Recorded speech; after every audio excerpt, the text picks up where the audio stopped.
let's play a lightning round game. I'm going to be the bad guy, which I'm sure half the room would agree with anyway.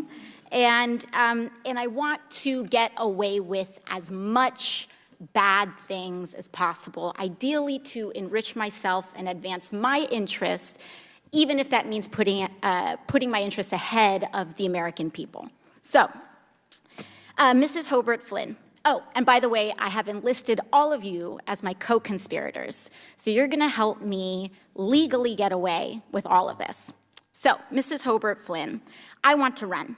If I want to run a campaign that is entirely funded by corporate political action committees, is there anything that legally prevents me from doing that? No.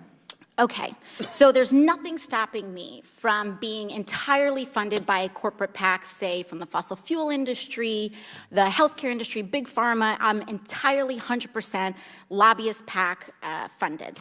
Okay, so let's say I'm a really, really bad guy, and let's say I have some skeletons in my closet that I need to cover up so that I can get elected. Mr. Smith, is it true that you wrote this article, this opinion piece for the Washington Post entitled, "These payments to women were unseemly, that doesn't mean they were illegal"? Well, I can't see the piece, but I wrote a piece under that headline in the Post, so I assume that's right. Okay, great. So, green light for hush money. I can do all sorts of terrible things. It's totally legal right now for me to pay people off. And that is considered speech. That money is considered speech. So I use my special interest dark money funded campaign to pay off folks that I need to pay off and get elected.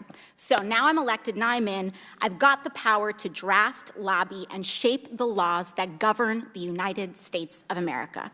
Fabulous. Now, is there any hard limit that I have, perhaps Mrs. Hobart Flynn, is there any hard limit that I have in terms of what legislation I'm allowed to touch? Are there any limits on the laws that I can write or influence, especially if I'm based on the special interest funds that I accepted to finance my campaign and get me elected in the first place? There's no limit. So there's none. So I can be totally funded by oil and gas. I can be totally funded by Big Pharma, come in, write Big Pharma laws, and there's no limits to that whatsoever. That's right.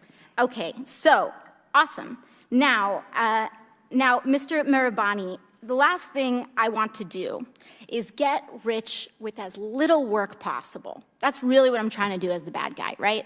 So is there anything preventing me from holding stocks, say, in an oil or gas company, and then writing laws to deregulate that industry and cause, that could potentially cause the stock value to soar and accrue a lot of money in that time?